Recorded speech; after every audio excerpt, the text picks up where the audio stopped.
कि पाप कर लो और गंगा नहा लो, सारे पाप धुल जाएंगे। क्या यह संभव है? पाप को रोकना जरूरी है। एक पाप हुआ, तिरुपति मंदिर के प्रसाद में गाय भैंस की चर्बी से बनी घी मिला दिया गया। पूरे देश में इसे लेकर हाहाकार मच गया। देश विरोधियों ने यह पाप करके हिंदू आस्था को ठेस पहुंचाई, धर्म भ्रष्ट कर दिया। आवाज तिरुपति से उठी, जिसकी गूंज अयोध्या से लेकर पूरे देश तक पहुंची। मांग की गई कि ऐसे देशद्रोहियों को फांसी पर लटका दो। प्रायश्चित शुरू हो गया। तिरुपति के मंदिर से लेकर मिलावटी गैंग की शुद्धिकरण तक प्रयास शुरू हो चुके हैं। तिरुपति मंदिर में जब से मिलावटी प्रसादम का प्रकरण उठा, अपेक्षा की जा रही थी कि शुद्धिकरण हो, माफी मांगी जाए और आरोपियों को सजा दी जाए और दोबारा ऐसी घटना ना हो, इसके लिए एक फुल प्रूफ तैयारी की जाए। क्योंकि मामला आस्था का। शुद्धिकरण शुरू हो चुका है, हवन किया जा रहा है। मंदिर के साधु संत पूरी तैयारी के साथ हवन की तैयारी कर रहे हैं। जहां तिरुपति मंदिर में हुए महापाप के लिए बालाजी से माफी मांगी जाएगी, ये तस्वीर देखिए। साधु संतों की टोली मंदिर प्रांगण के अंदर प्रवेश कर रही है।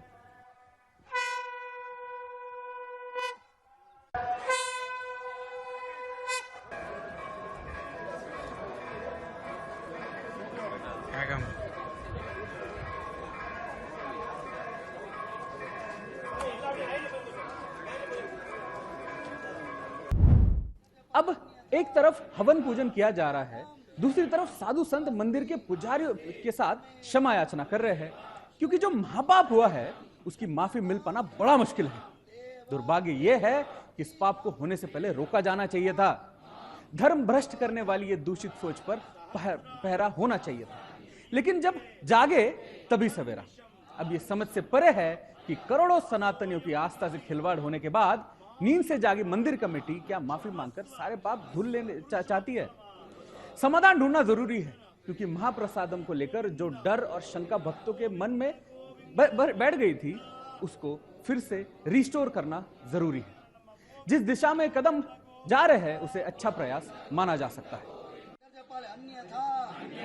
शरणं नास्ति त्वमेव शरणं क्षम्यतां देव दीनं मां अपराध सहस्राणि क्रियन्ते अहर्निशम्।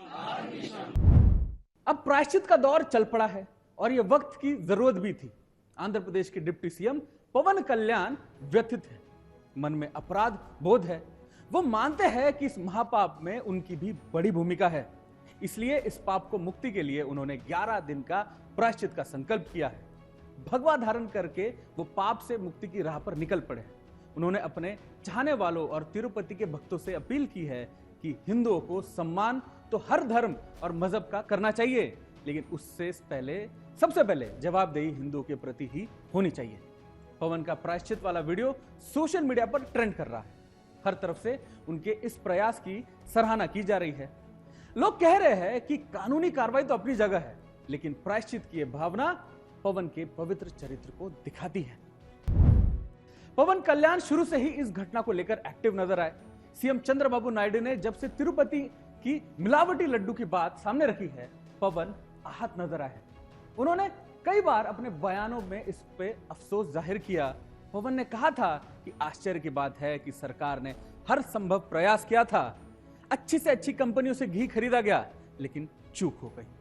आगे से चूक ना हो इसके लिए बेहतर व्यवस्था बनानी होगी। लेकिन जब लैब की रिपोर्ट आई, तब से ही पवन कल्याण के मानो कि इस महापाप की जिम्मेदारी सरकार की है, यह उन्होंने ठान लिया था।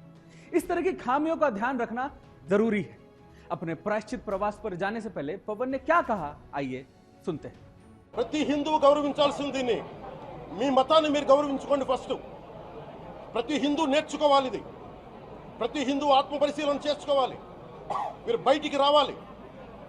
తప్పు జరుగుతా ఉంటే కూర్చొని చేతులు కట్టుకొని మనకెందుకులే అంటే ఇలాగే ఉంటాయి. ఇది మారాలి. ఇది కూర్చొని టీటీడీ ఉద్యోగులు ఎవరైనా సరే ఇలా జరుగుతుంది అని తెలిసి కూడా కామ్గున్నారంటే మీరు మహా అపరాధం చేశారు. ఆ మహా అపరాధానికి నేను కూడా నాకు సంబంధం లేకపోయినా ఈ రోజు నాకు నేను ప్రాయశ్చిత దీక్ష మొదలుపెట్టాను. ఈ రోజు 11 రోజుల స్వామివారికి నేను క్షమాపణలు కోరుకుంటూ దీక్ష తీసుకుంటాను. चंद्रबाबू नायडू ने जब से जगन राज में हुई इस महापाप की पोल खोली है, तब से वो जगन एंड पार्टी के निशाने पर है। बार बार यह कहा जा रहा है कि उन्होंने राजनीतिक दुर्भावना के लिए यह आरोप लगाए हैं। इसमें कोई सच्चाई नहीं है। लैब रिपोर्ट आने के बाद भी डैमेज कंट्रोल की कोशिश जगन एंड पार्टी की तरफ से की जा रही है। लेकिन इस बार चंद्रबाबू नायडू ने करारा जवाब दिया है। उन्होंने खुलकर कहा है कि मौजूदा सरकार ने इस घोटाले को लेकर नए एसओपी बनाए हैं, तो तिरुपति नहीं पूरे प्रदेश के मंदिरों पर लागू होगी। और क्या कहा चंद्रबाबू नायडू ने, चलिए आप भी सुनिए। What nonsense he is talking. Not even 100 days. What he has done for his 100 days.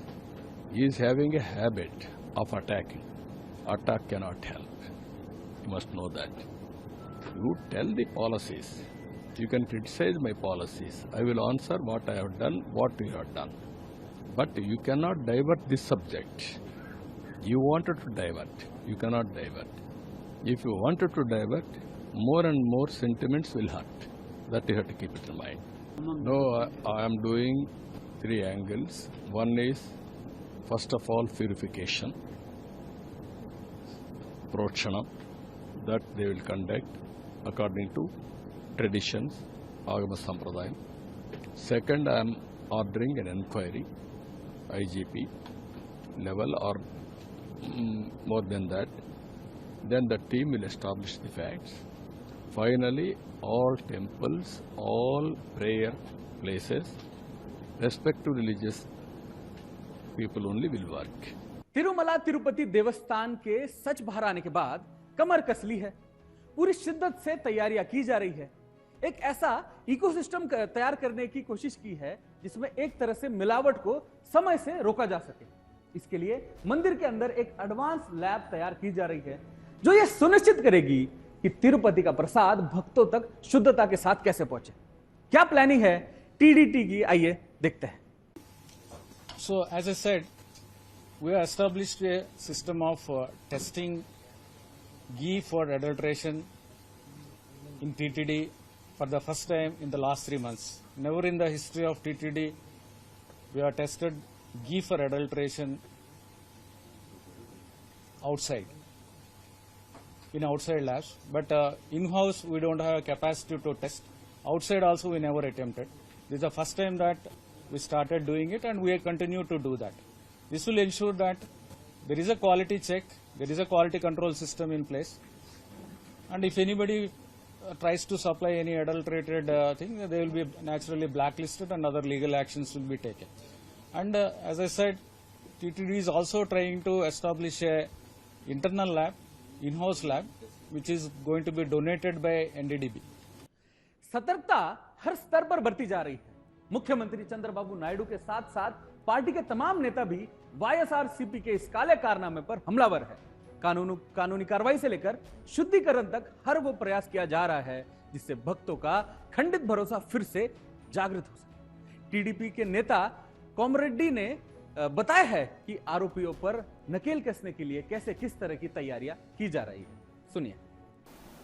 That any human being can resort to this kind of a sin, adulterating Lord Balaji's prasad with animal fat. Can you ever have that kind of a thing to happen, even in your wildest dream? But that sin was committed by Jagan Reddy. So as soon as it came out, first thing the government had done is to set right things, is to stop this happening.